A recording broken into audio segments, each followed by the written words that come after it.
Detailed guide on how to use okra the right way to stop excess urinations and diabetes. So you're welcome back to another video. So in this video, I'm going to give you a step-by-step guide on how to use okra to stop excess urinations and diabetes.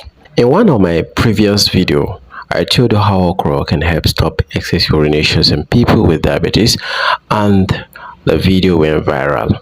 But many of you asked me, how exactly do we prepare it and use it safely?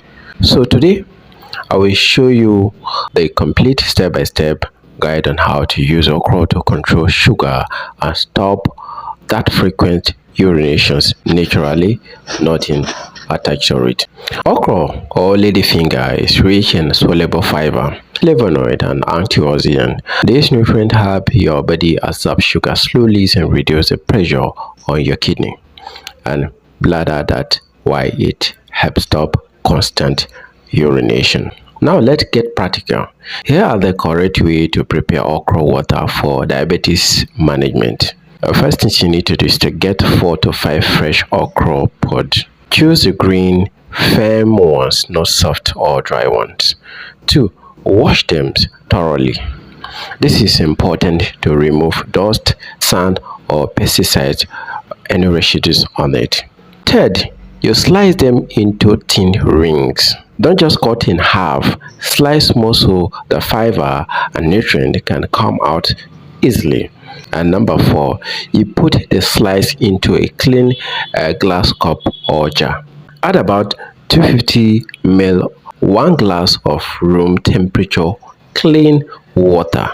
Then you cover and leave overnight. Remember, don't refrigerate, don't boil, just keep it in a cold corner of your kitchen. Leave for 8 to 12 hours. This allows the mucilage, that slimy substance, to come out from the okra. By morning, the water will look slightly cloudy and a bit slimy. That's exactly what you need. So when you wake up in the morning, remove the okra pieces. Drink only the water. Drink it on an empty stomach before breakfast. Empty stomach before breakfast. Do this once daily for 7 days straight, and you will start noticing the difference. Less frequent urination, more stable sugar levels, and a better sleep at night. It's a proven method, so try it. For mid case, use this for 7 to 10 days and take a break for 2 days before starting again. For chronic excess urination or long-term diabetes, you can repeat this cycle monthly. Don't use too much okra at once. The fiber is strong and may affect how your body absorbs certain medications. So here are the tips for you. Avoid boiling the okra.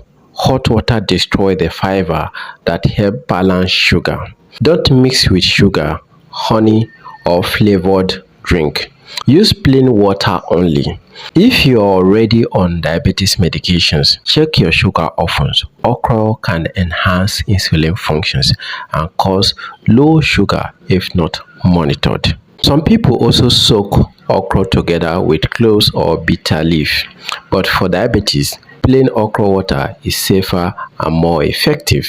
To get even better results, reduce white rice and sugary food. Add vegetables like bitter leaf, garden egg, and okra soup to your meal. Drink enough water and walk 20 to 30 minutes daily. Okra water is not magic. It works best with a healthy lifestyle. So that's a complete okra method for managing diabetes and stopping excess urinations naturally. Try it for 1 week and share your result in the comment. And if you love the practical diabetes guide like this, follow Shoaibu Health Talks for more natural remedy that really work. So that is what I have to discuss with you in this video. But before we go, I want to remind you, I just released a book that contains all this information that I've just released in this video. The book is titled The Diabetes Reset, Nigerian Food That Heal. It costs only 3,000 naira. You can get it on seller.com or on Amazon at $3. Follow the link on my bio on TikTok to get the book for 3,000 naira, or you can send me a message directly. I will forward the book to you after you make payment. Okay, so that's what I have to discuss with you in this video. I will see you in my next video. Bye for now.